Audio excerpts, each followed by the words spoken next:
Bro, your son is dead. That is shit. And if you want to know the person that killed his ass, then that was me. Do you know what this man did after hearing that shit? He beat the brakes off that boy. Like, he really beat bro so bad, he took out the building and stripped him of his shirt.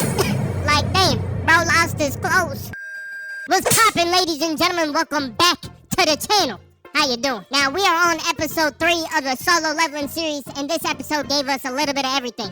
We got a little bit of action, we got a little bit of gooning, and we got a little bit of, a family reunion in. I don't know if that's proper English, but you know what I'm talking about. But just before we start the recap, let's get down to business. If y'all want me recapping the 4th episode, then get this video to 4K likes.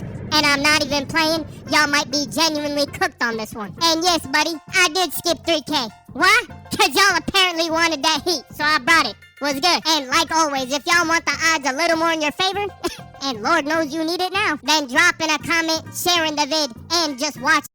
And just watching it till the end also helps. But with all that out the way, without further ado, let go! Now on our last episode, Sung Jin-woo ended up solo jumping the shit out of Barca, turning his body into mashed potatoes, letting everybody inside the Red Gate to escape. And this was supposed to lead to Hwang Dong-so beating the brakes out of Sung Jin-woo the moment he came out, but because bro got some sort of message on his phone, he had to dip. So instead, Sung Jin-woo gets targeted by the White Tiger clan leader, cause bro straight up threatened his ass. With us finishing the episode seeing Sung Jin-woo go on another dungeon raid with Jin-ho and the sister friend. I don't remember her name. Also, Jin-ho was low-key trying to build a case on Jin-woo with the sister friend situation.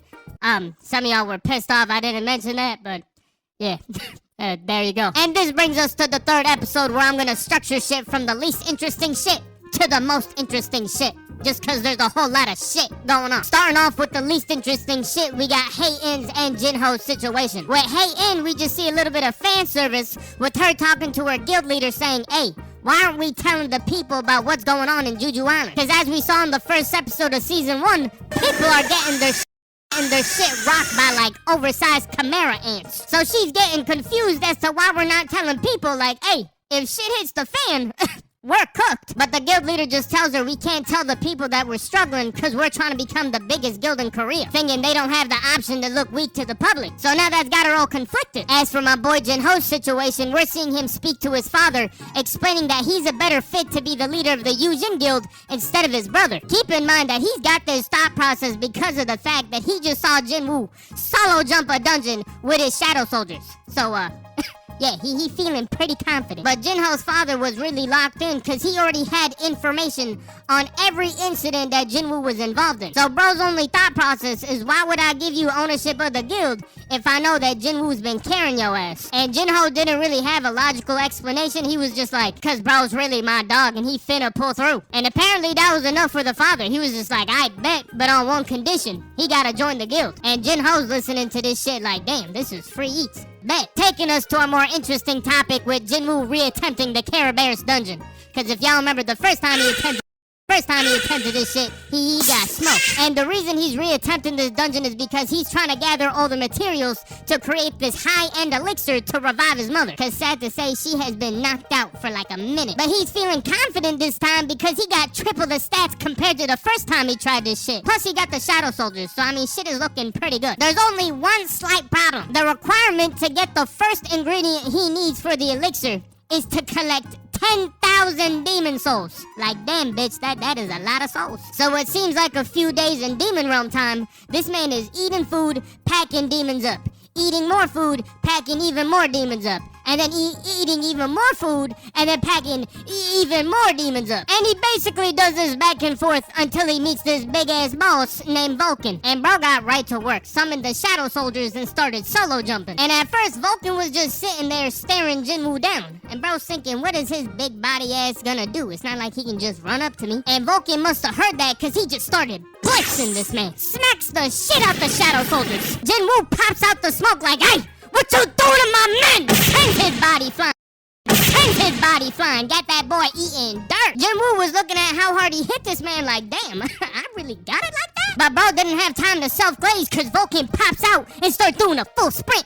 That boy was running fast fast as shit with them chicken legs. So that's got Jinwoo screaming at Iron, and he throws the shield. Vulcan, making it back, starts smacking the shit out the shield, not giving Jinwoo a break. But then bro goes in for a wild swing. Jinwoo gets that look in his eyes like, I gotcha, bitch, throws the shield, smacks his arm. Bro then jumps up in the air, but Vulcan was ready for it, does a pivot, ready to counterattack. So this has Jinwoo thinking, oh nah, I'm cooked, but then realizes, wait, I'm him, and then repels I'm not gonna lie, this was a bullshit block. You should have got hit. And this basically leads him to hitting the happy feet, runs up a building, slashes Vulcan over the shoulder, and that ends the fight, giving him another one of the ingredients for the elixir, and that free EXP. Yeah, yes sir. And this violation of bosses continues to the second boss. If anything, it was worse. We didn't even get a fight for the second boss. All we saw was this man staring up at Jinwoo in pure shock. Bro had his mouth dropped and everything. He's like, oh shit.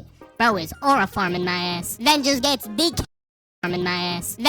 decapitated for the second ingredient. Like, damn. But with it taking so long to gather 2 out of the 3 ingredients for the elixir, he decides to just dip and come back another day. Taking us to our final and most important shit to cover. The return of Sung Jin-woo's father. We are back from the grocery store, yes sir. Now from what we can see, Sung Jin-woo's father just finished beating the brakes out of some hunters and is asking one of the ones that are still conscious, hey bruh, I'm trying to go home. And after getting taken into custody, he's telling the Hunter Association of America, I'm saying America because he's trying to speak English, that he's been inside the dungeon for like 100 years. But long story short, they don't believe him, and they ask for somebody with the right qualifications to question his ass. And guess who has the right qualifications?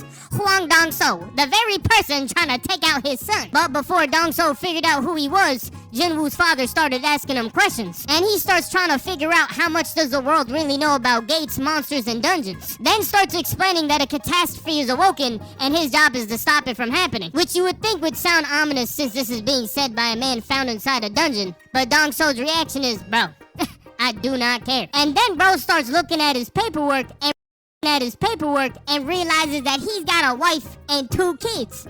And whose name do you think he sees? So Dong-so starts asking him the question, do you remember what your son's name is? And Jinwoo's father just says, Jinwoo. And just like that, the vibe of the room just switches up. And Jinwoo's father starts asking, hey, what's with that murderous aura you got going on? And with the biggest smile, keep in mind that he's saying this to Jinwoo's father. Like he doesn't even know if he's a hunter or not. Starts talking about, bro, your son is dead.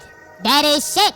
And if you want to know the person that killed his ass, then bitch, that was me. Do you know what this man did after hearing that shit?